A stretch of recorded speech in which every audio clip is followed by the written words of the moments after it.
हम लोग इस वक्त भिवंडी में हैं और मेरे साथ भारतीय जनता पार्टी के बहुत ही सीनियर नेता, महाराष्ट्र के सियासत को जो बहुत लंबे समय से जानते हैं, वो खुद हमारे साथ मौजूद हैं। नितिन गडकरी साहब पूर्व अध्यक्ष हैं भारतीय जनता पार्टी के। सर, इतनी बात क्यों बिगड़ गई आप लोगों की शिवसेना से? अभी मैं बड़े ध्यान से आपके भाषण हमारा विषय नहीं है ये। पहली बात तो ऐसी है कि हमारा विषय कांग्रेस राष्ट्रवादी कांग्रेस की सरकार को उखाड़ कर फेंकना है और शिवसेना भी हमारे साथ है और हम सब लोग मिलकर कांग्रेस और राष्ट्रवादी कांग्रेस को उखाड़ कर फेंकेंगे। जब आप कह रहे हैं शिवसेना आपके साथ है, इसका मतलब मैं समझा नहीं। वो तो क्या वो उद्धव ठाकरे आप लोगों के खिलाफ, सर आप बहुत सीनियर नेता हैं, बड़ा पब्लिक अटैक कर रहे हैं आपके खिलाफ उद्धव ठाकरे। वो कह रहे हैं कि नरेंद्र मोदी ने उनसे कभी बात नहीं की, सीनियर लीडर्स ने कभी बात नहीं की उनसे। एक मिनट भाई, शांति। हाँ, देखो, हम तो आपको साफ कह रहे हैं कि हमारा शिवसेना से कोई टकराव नहीं है। जहां तक हमारी बात है, हम कांग्रेस और राष्ट्रवादी कांग्रेस को सरकार को हटाना चाहते हैं। ये बात जरूर है, अगर अलायंस होती तो बहुत अच्छा होता। हमने आखिरी तक कोशिश की, पर 151 के नीचे और मुख्यमंत्री पद की घोषणा शिवसेना ने कर दी थी। इस कारण शायद उनको कम करने में अड़चन होती होंगी, इसलिए हमारी अलायंस नहीं हो पाई। इसके बावजूद भी हम सब लोग मिलकर निश्चित रूप से कांग्रेस राष्ट्रवादी कांग्रेस को हटाएंगे और आगे महाराष्ट्र में फिर से एक बार अगर जरूरत पड़ेगी तो हम जरूर। लेकिन इतना कमाल का आप लोगों ने लोकसभा में परफॉर्मेंस दिया था, उसका बहुत बड़ा योगदान जो है वो आपको और गोपीनाथ मुंडे जो अब नहीं रहे इस दुनिया में, आप लोगों को क्रेडिट किया गया था। 1995 के बाद आप जानते, मैंने बहुत वर्ष महाराष्ट्र देखा, यहाँ की सियासत, लोग कहते थे ये सेना बीजेपी की युति के वापस आने का सबसे बड़ा मौका है। क्या आपको सिर्फ एक पॉलिटिशियन के तौर पर नहीं, आप एक बहुत पुराने नेता हैं, आपने यहाँ की सरकार में आप पीडब्ल्यूडी मिनिस्टर रहे, बीजेपी के नेशनल प्रेसिडेंट रहे, क्या आप खुद मानते हैं ये लॉस है, ये नितिन गडकरी के लिए लॉस? बात बिल्कुल सही है। जहाँ तक शिवसेना प्रमुख बाला साहेब ठाकरे जी के बारे में, हमारे सबके हृदय में स्थान है जी। 25 साल हमने काम किया और अलायंस नहीं हो सकी, इसका दुख और दर्द निश्चित रूप से हमारे मन में है। क्या ईगो की लड़ाई हो गई? क्या ईगो की सर लड़ाई हो गई? देखिए, अभी ये तो बात सब छूट गई। अभी तो हम देख रहे कांग्रेस राष्ट्रवादी को हटाएंगे, शिवसेना और हम हमारा बाद में निपटा लेंगे। अभी कोई शिवसेना और आप बाद में निपटा, इससे ज्यादा नहीं बोलने को तैयार है। शिवसेना और आप बाद में, और हमारी बातचीत होती रहती है। आगे चुनाव के बाद हम फिर से एक बार साथ आ सकते हैं। लेकिन नितिन गडकरी जी बहुत बड़ी बात कह रहे हैं, भाग दौड़ में, क्योंकि मैंने इससे कहा था आपको कुछ देर पहले कि चुनाव का इतना समय कम है लोगों के पास कि नेता जो है वो बार बार भाग रहे हैं एक मीटिंग से दूसरी मीटिंग। कैंपेन करने के लिए नेताओं के पास बहुत कम समय है। लेकिन नितिन गडकरी एक बहुत बड़ी बात कहकर जा रहे हैं मुझसे, और वो ये है, प्यारे भाई मेरे म्यूजिक पीछे, और वो ये है कि चुनाव के बाद क्यों नहीं शिवसेना बीजेपी वापस आ सकती है। बहुत बड़ी बात है जो भारतीय जनता पार्टी के महाराष्ट्र के बड़े चेहरा, जो कि भारतीय जनता पार्टी के प्रेसिडेंट भी रह चुके हैं, नितिन गडकरी ने मुझसे कही है। और वो मैं आपको एक बात जरूर बताऊंगा, मैंने इस रैली में नितिन गडकरी के भाषण को भी सुना और मैं आपको बताना चाहता हूं कि नितिन गडकरी ने इस पूरी रैली में एक शब्द भी शिवसेना का कोई जिक्र नहीं किया, शिवसेना के खिलाफ कुछ भी नहीं बोला। उद्धव ठाकरे उनके जो नेता है शिवसेना के, उनके खिलाफ कुछ भी नहीं बोला। मुझसे वो जरूर ये कहकर गए इस बातचीत के दौरान कि क्यों नहीं शिवसेना और बीजेपी बाद में साथ आ सकते हैं। तो ये बहुत ही, जैसे मैंने कहा कि सियासी गर्मी और महाराष्ट्र की गर्मी दोनों अपनी चरम सीमा पर है। ये मेरे हिसाब से बहुत इंपॉर्टेंट और बहुत अहमियत भरा स्टेटमेंट है नितिन गडकरी की तरफ से। एक बार फिर मुंबई में हूँ। ये मुंबई का बड़ा ऐतिहासिक इलाका देख रहे हैं आप, सब बच्चे जो है ये क्रिकेट खेल रहे हैं। ये वो जगह है जहाँ से बड़े बड़े लेजेंडरी क्रिकेटर, जिसमें सचिन तेंदुलकर जैसे लोगों का भी नाम शामिल है, वो पैदा हुए। ये मुंबई का मशहूर शिवाजी पार्क है। अब चलो, यहाँ पर तो मैच चल रहा है क्रिकेट का, लेकिन महाराष्ट्र की सियासत में भी जबरदस्त मैच हो रहा है। महाराष्ट्र की सियासत कुछ इस मैदान की तरह मुझे अब नजर आ रही है, जहाँ पर 1 मैच, 2 मैच, 3 मैच, 4 मैच। तो ये इस क्रिकेट ग्राउंड की तरह अब महाराष्ट्र की सियासत हो गई है। यहाँ पर आप देख रहे हैं एक साथ 4-4 मैच चल रहे हैं। महाराष्ट्र की सियासत में भी एक साथ 4-4 मैच अब चल रहे हैं, क्योंकि शिवसेना अलग, एनसीपी अलग, कांग्रेस अलग, बीजेपी अलग, और पहले मैंने कहा था कि 4.25 कॉर्नर्ड कॉन्टेस्ट है और उसमें एक छोटा सा एलिमेंट जो है वो राज ठाकरे का है। मैं जिस बात पर आज चर्चा करूंगा, ये वो समय है, ये पूरा शिवाजी पार्क का इलाका है। मैंने खुद 1998 से लगातार महाराष्ट्र की सियासत देखी, प्रमोद महाजन के समय में महाराष्ट्र की सियासत देखी, गोपीनाथ मुंडे के समय में महाराष्ट्र की सियासत देखी, बाला साहब ठाकरे के समय में महाराष्ट्र की सियासत देखी। आप देख सकते हैं कि ये जो है ये स्मृति तस्वीर जो है बाल ठाकरे की यहाँ पर रखी हुई है और आप ये उनका स्मृति स्थल है बाल ठाकरे का। और उस सब सियासत का एक अपना समय था। अटल बिहारी वाजपेयी के रिश्ते बाल ठाकरे से, लाल कृष्ण आडवाणी के रिश्ते बाल ठाकरे से। अब ये सब बदल गया। 15 साल एनसीपी कांग्रेस की सरकार रही, वो एनसीपी जिसके शरद पवार ने एक समय में सोनिया गांधी के विदेशी मूल का मुद्दा उठाया था, उसके बाद जुड़कर सरकार बना ली थी, वो एनसीपी 15 साल ये सरकार रही। एनसीपी कांग्रेस के अपने रिश्ते में तमाम तकलीफें और समस्याएं रही। अब सवाल ये उठता है कि ये सब अलग हो गए, सबके झगड़े खुलकर सामने आ गए, सबके विवाद खुलकर सामने आ गए। ये बात भी सच है कि महाराष्ट्र की सियासत में गंभीर भ्रष्टाचार के आरोप लगे, मुख्यमंत्रियों को बदलना पड़ा भ्रष्टाचार के आरोप लगने की वजह से। उनमें से एक बड़ा उदाहरण जो है वो अशोक चव्हाण है। अब क्या होगा, महाराष्ट्र की जनता क्या चाहती है? मेरे साथ कुछ ऐसे मेहमान हैं जो सब पत्रकार हैं और सबसे पहले कुमार केतकर, इनको मैं बहुत सम्मान करता हूं, इनका बहुत रिस्पेक्ट करता हूं और सबसे पुराने पत्रकार, एनालिस्ट और एडिटर्स में से हैं जो सालों से महाराष्ट्र की राजनीति को देख रहे हैं। प्रसाद हमारे जर्नलिस्ट हैं, हमारे सीनियर जर्नलिस्ट, ये भी महाराष्ट्र की सियासत को बहुत करीब से देखते हैं। प्रेम शुक्ला हैं तो पत्रकार, लेकिन अभी शिवसेना के रंग वाले पत्रकार हो गए इसलिए, लेकिन फिर भी ये पैनल तीनों पत्रकारों का सवाल, जैसे मैंने कहा कि वो पूरा समय मैंने देखा जब प्रमोद महाजन अपने सियासी पीक पर थे, एक युति बनी और बड़ा गढ़ है ये कांग्रेस का। कभी मत भूलिएगा इस राज्य के बारे में, कुमार केतकर आपको एक्सप्लेन करेंगे। ये गढ़ है, उसको सेना बीजेपी की एक अलायंस ने तोड़ा और सबसे पारंपरिक और पुराने साथी बने भारतीय जनता पार्टी और शिवसेना। मैंने 13 दिन की वाजपेयी सरकार का भी समय देखा। अब सवाल उठता है कि क्या कुछ इतना बुरा हो गया कि ये अलायंस ही टूट गई? बाल ठाकरे इस दुनिया में नहीं है, उद्धव ठाकरे नए नेता हैं। उद्धव ठाकरे के बारे में भी आपको बता दूं, मैंने उद्धव ठाकरे से ये प्रश्न किया था 2004 में, तो लोग कहते थे कि क्या ये नेता बन पाएंगे, क्या नहीं बन पाएंगे। फिलहाल शिवसेना के नेता उद्धव ठाकरे हैं। राज ठाकरे का एक समय रहा, उसके बाद लोग कहते हैं कि क्या राज ठाकरे वाकई प्लेयर बन पाएंगे। एक समय ये भी कहा जाता था कि क्या शिवसेना जो है उसका बड़ा काडर बाल ठाकरे के नहीं रहने के बाद राज ठाकरे के पास चला जाएगा। ऐसा कुछ भी नहीं हुआ। तो अब सबसे दिलचस्प मोड़ है ये महाराष्ट्र की राजनीति का। सबसे पहले कुमार केतकर से, सर ये जो कुछ भी हुआ है इसको आप कैसे रीड करते हैं? मुझे लगता है इसमें बहुत सारे फैक्टर्स हैं, जैसे कि बीजेपी और शिवसेना ये एक हिंदुत्व का मुद्दा छोड़ देंगे तो नेचुरल अलाइज नहीं है। बीजेपी की स्थापना हुई है 1980 में, शिवसेना की स्थापना हुई है 1966 में। मैं आपको ये भी कह सकता हूँ जब शिवसेना की स्थापना हुई तो वो रैली में मैं हाजिर था। हाँ। और मैं इसलिए मैंने आपको कहा, बहुत सम्मान करता हूँ मैं कुमार केतकर साहब का। मैं था क्योंकि हम सब मार्मिक पढ़ने वाले थे और बाला साहेब ठाकरे ने वो रैली में कहा था कि हम राजकीय झगड़े में उतरेंगे ही नहीं, हम राजकारण करेंगे ही नहीं, हम एक सामाजिक संगठन रहेंगे। महाराष्ट्र की अस्मिता, मराठी भाषा की अस्मिता, यही सुनकर एकदम ऐसा लगता है जैसे अन्ना के आंदोलन में लोग बोलते थे। तो 1966 में ये उनका माहौल था और सब मराठी यूथ, पूरा मराठी यूथ शिवसेना के साथ था। मराठी मिडिल क्लास भी था शिवसेना के साथ। और तब जनसंघ, बीजेपी नहीं था, जनसंघ के शिवसेना खिलाफ थी। उनकी एक घोषणा थी जनसंघ हवा तंग। इतने जनसंघ के खिलाफ थे, जनसंघ के खिलाफ वो चुनाव लड़ते भी थे। तो इसके लिए मैं कहना चाहता हूँ कि जनसंघ मतलब बाद में बीजेपी 1980 में बीजेपी हो गई, तो शिवसेना का उम्र है 48 ईयर्स, बीजेपी का उम्र है 34 ईयर्स और अलायंस का दोनों का उम्र है 25 बरस। तो ये 25 बरस में या 48 ईयर्स और 34 ईयर्स का मैच नहीं हो सकता।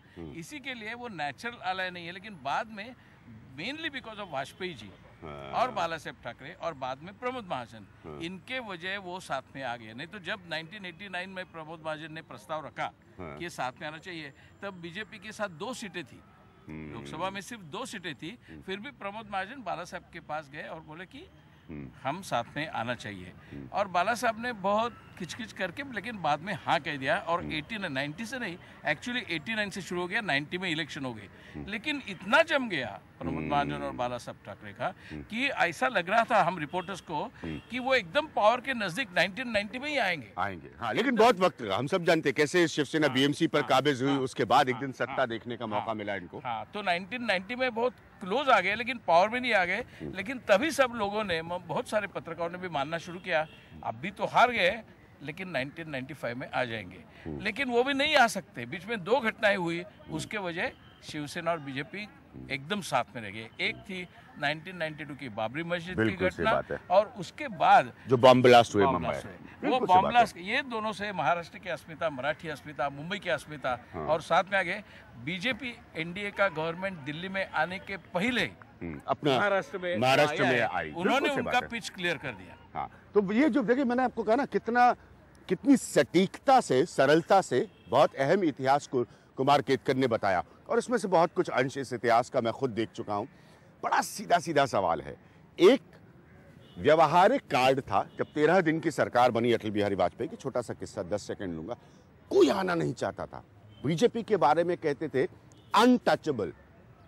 वाजपेयी ने सरकार गिरने पर जो लोकसभा में अपना भाषण दिया था, उसमें उन्होंने इस बात पर स्ट्रेस किया था। बाद में प्रमोद महाजन जैसे नेता भी लोकसभा में ये बात कहते थे कि अरे बीजेपी अनटचेबल क्यों है।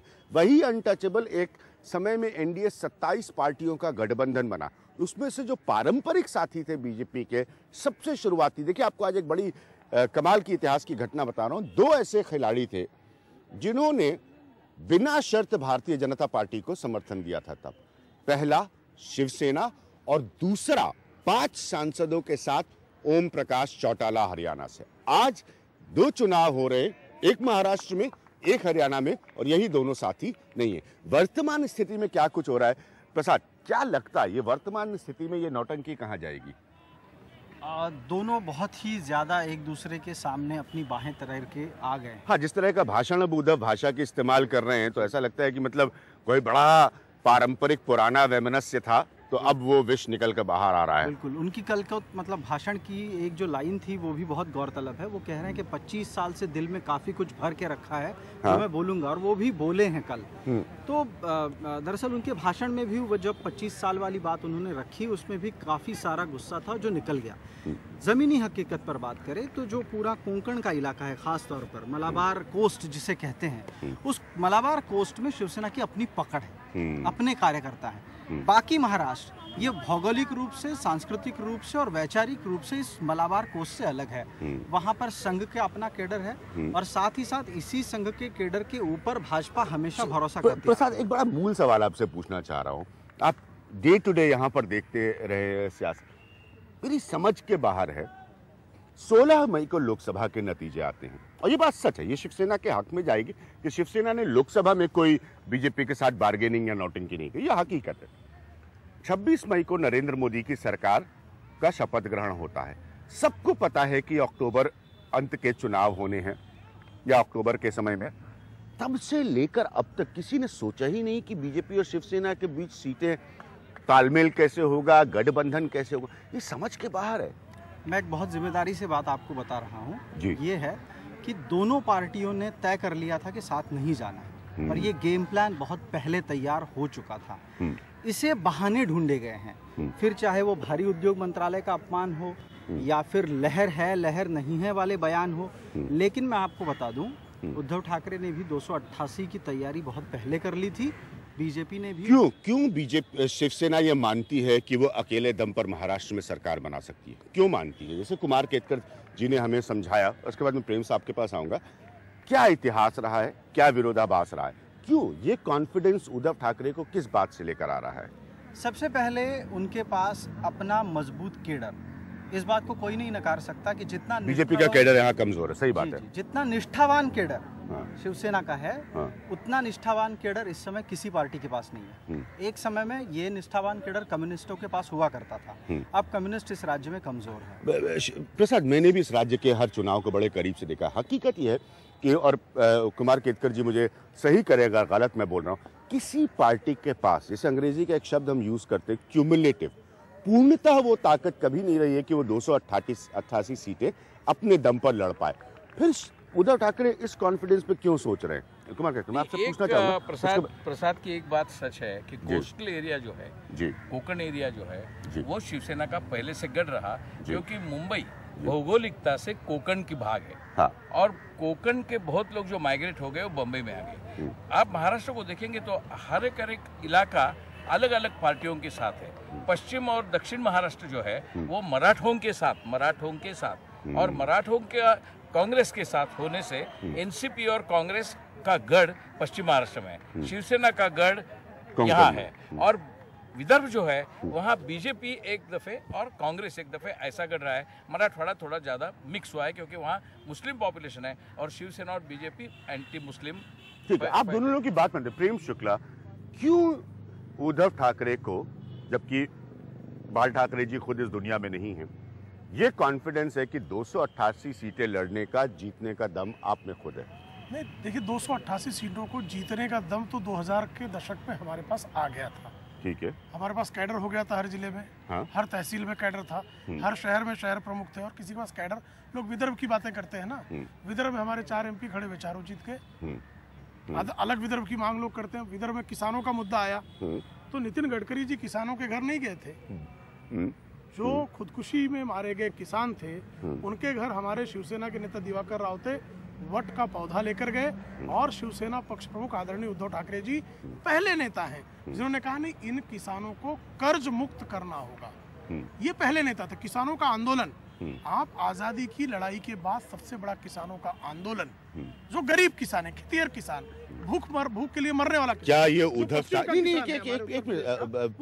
क्या ये उद्धव ठाकरे का मिसकैलकुलेशन हो सकता है? नहीं, मिसकैलकुलेशन नहीं है ये। हाँ। ये महाराष्ट्र की अस्मिता को जागृत रखने का एक यज्ञ है, क्योंकि हिंदुत्व के मुद्दे पर हम भारतीय जनता पार्टी के साथ संकल्पबद्ध हैं। इसलिए उनको किसी प्रकार का हमको धोखा नहीं देना है, इसलिए हम उनका गठबंधन जारी रखे हुए थे। वरना जितनी बार जब मौका मिला, चाहे वो 1991 में विपक्ष के नेता पद का मुद्दा रहा हो, शिवसेना के टूटते ही शिवसेना के पीठ में खंजर घोंपा गया, चाहे नारायण राणे शिवसेना से निकल कर जा रहे थे तो नारायण राणे के एक कंधे पर मुंडे जी का हाथ था, दूसरे कंधे पर गडकरी जी का हाथ था। ये पूरे महाराष्ट्र ने देखा हुआ है। राज ठाकरे के घर चाय पीने कौन जाते थे? बाड़ा साहब के प्रति। तो अभी तक आप लोग फिर क्यों नहीं तोड़ रहे थे? लोकसभा में तोड़ देते गठबंधन। तो हम कह रहे हैं ना, हाँ। कि ये हिंदुत्व को की हानि होती। हमको बाड़ा साहब ने जो आखिरी इसी शिवाजी पार्क में उन्होंने आखिरी जो विजयादशमी रैली को संबोधित किया, उसमें कहा हमको इस देश को पंचक से मुक्त कराना है। वो पंचक कौन है? तो सोनिया गांधी है, डॉक्टर मनमोहन सिंह है, अहमद पटेल है, रॉबर्ट वाड्रा और प्रियंका गांधी है। ये आदेश था। तब मोदी जी का नाम प्रधानमंत्री के लिए कल्पना भी नहीं की गई थी। तब भारतीय जनता पार्टी गुजरात के चुनाव में व्यस्त थी। गुजरात में हम किसी तरह से तीसरी बार मुख्यमंत्री आए, तब इसी मैदान से शिवसेना प्रमुख एक सीधा सवाल, आप एक जर्नलिस्ट हैं, सीधा सवाल एक जर्नलिस्ट को आप जवाब दीजिएगा। क्या यह हकीकत नहीं है कि मातोश्री को अमित शाह, नरेंद्र मोदी से प्रॉब्लम है? नहीं, हमें कोई प्रॉब्लम नहीं थी, लेकिन अगर किसी को मेरे पास एक ऐसी रिसर्च है जिसके जरिए मैंने कार्यक्रम किया, मैं साबित कर सकता हूँ नरेंद्र मोदी के रिश्ते कभी मातोश्री से अच्छे नहीं रहे और आज की बीजेपी नरेंद्र मोदी, अमित शाह की बीजेपी। मातोश्री ने, शिवसेना प्रमुख ने नरेंद्र भाई को तब भी समर्थन दिया जब 2002 में वो पद से जा रहे थे, जब गोधरा के बाद हर कोई उनका विरोध कर रहा था, जब शांता कुमार इस्तीफा दे रहे थे, मदन लाल खुराना भागे जा रहे थे, अटल जी राजधर्म याद दिला दे रहे थे और आडवाणी जी अन्य मनस्क हो गए थे, तब भी मातोश्री ने उनको सपोर्ट किया। नर्मदा के सरदार सरोवर योजना पर उनको सपोर्ट किया, इशरत जहां पे उनको सपोर्ट किया। जब जेल जाने की तैयारी आई, सीबीआई उनको जेल ले जा रही थी, तो सामना और शिवसेना, शिवसेना प्रमुख, शिवसेना पक्ष प्रमुख एक स्वर में नरेंद्र मोदी के साथ, अमित शाह के साथ खड़े। तो नरेंद्र मोदी आपको धोखा दे गए? ये किसने धोखा दिया? देश देख रहा है। एक व्यक्ति का नाम ले, नरेंद्र मोदी सबसे बड़ा नेता बीजेपी के नरेंद्र मोदी है। ये भारतीय जनता पार्टी को तय करने दें और संघ परिवार को तय करने दें कि ये धोखा उनके बीजेपी के नेता लगातार ये खबरें फीड कर रहे थे कि आप लोगों से अलायंस टूट गई, तो धोखा तो बीजेपी आप लोग एक्सेप्ट करिए ना। धोखा तो निश्चित तौर पर हुआ, लेकिन वो व्यक्ति अकेला कौन जिम्मेदार है ये हम नहीं तय करेंगे, ये भाजपा को तय करना है। शायद एक ही जी प्लीज प्रेम जी शायद ये नहीं कह सकेंगे, लेकिन नरेंद्र मोदी की जो पहली रैली हुई कैंपेन की, वो बाला ठाकरे के बिल्कुल सही हुई। बिल्कुल उन्होंने बाला साहब का नाम भी नहीं लिया, तब वो बाला साहब ठाकरे। देखिए, मैं इसीलिए आपसे कह रहा था कि मैं क्यों कुमार केतकर का बहुत सम्मान करता। जो बात कुमार केतकर ने रखी है, ये बात बहुत लोग भूल जाते हैं।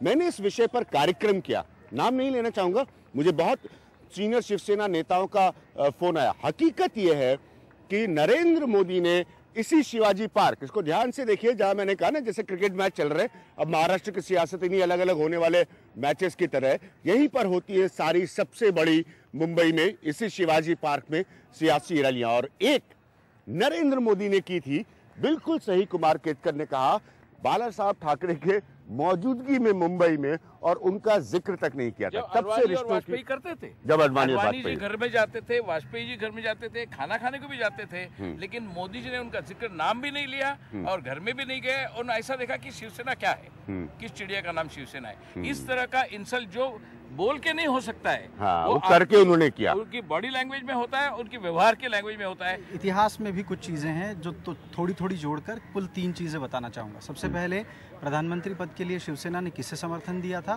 सुषमा स्वराज को। हाँ। बाद में बदल के वो मोदी जी के समर्थन में आ गए। बिल्कुल सही बात है। दूसरी बात, अब जिस तरीके से ये दोनों के बीच में झगड़ा हो चुका है, उस पूरे झगड़े की शुरुआत कहीं ना कहीं ईगो टसल में है कि देश का असली हिंदू हृदय सम्राट कौन है। गोधरा के बाद पैदा हुए उभरे नरेंद्र मोदी हैं या पुरातन समय से चलते आ रहे शिवसेना प्रमुख बाला साहब ठाकरे हैं। तीसरी बात, अमित शाह को लेकर महाराष्ट्र में इन दिनों व्हाट्सएप पर, सोशल मीडिया पर शिव सैनिकों के द्वारा छेड़े गए कई सारे सवाल और कई सारे नए नए तर्क उभर रहे हैं। उसमें एक बेहतरीन या फिर सबसे ज्यादा सर्कुलेट होने वाला एक SMS ये कहता है कि जिस राज्य में आदिल शाह नहीं बच पाए, उनका कुछ नहीं चल सका, वहाँ अमित शाह क्या चलेगा। तो ये एक तरीके से मानसिकता भी बन रही है और जो बता रही है कि जो बात कुमार जी ने कही ना, जो मैं समझ सकता हूँ, प्रेम शुक्ला नहीं कह सकते, वो उन्होंने कहा। वक्त हमारे लिए ब्रेक का, मैंने कहा ये ध्यान से देखिए, क्रिकेट से लेकर सियासी क्रिकेट तक सबकी एक ऐतिहासिक जगह है ये शिवाजी पार्क मैदान। कस के गर्मी है और खूब पसीना निकल रहा है। हमारे मेहमानों को भी बहुत बहुत शुक्रिया। आगे की बातचीत हम थोड़ा चलकर करेंगे ताकि थोड़ी थोड़ी हवा लगती रहे। ये वाकई पकड़ पाना बहुत मुश्किल है कि महाराष्ट्र की सियासत की हवा किस तरफ जाएगी, लेकिन अभी तक की चर्चा बहुत दिलचस्प है। हम बात कर रहे हैं और लगातार छोटे छोटे मेरे अपने रिपोर्टिंग के अंश आपको दिखाता रहूँगा बातचीत के। इसको ध्यान से देखिए, चाहे वो उद्धव ठाकरे के साथ हो या अब प्रमोद महाजन नहीं रहे उनके साथ। कहीं मत जाइएगा, एक छोटे से ब्रेक के बाद मैं वापस आता हूँ। We right now in Chautala village, the place where Mr. Om Prakash Chautala grew up. समय के साथ जो बदलाव आता है उसको आप रोक नहीं सकते। As we traveled through the day with Mr. Mahajan, it became more and more clear that his speeches surely do get the attention from his audience. Shiv Sena BJP alliance achievement in the state. I mean, there are also assembly elections happening. Why is it so? Have you deliberately chosen not to mention that? Frankly, you cannot marry these two things. चुनाव के दौरान हमने बताया कि बड़े नेताओं की राजनीतिक रफ्तार बहुत तेज होती है। मुंबई में वैसे तो वेदर मौसम जो है वो जुलाई के बाद बहुत बढ़िया होता है, लेकिन ये मौसम जिसमें चुनाव हो रहे हैं मुंबई महाराष्ट्र में, यानी कि अक्टूबर का महीना, ये एक सबसे खराब मौसम होता है। अब लोग लगते नहीं मौसम के हिसाब से मौसम भी खराब है और चुनावी गर्मी भी है। चुनावी गर्मी भी है, ज्यादा ही गर्मी महाराष्ट्र में है आजकल।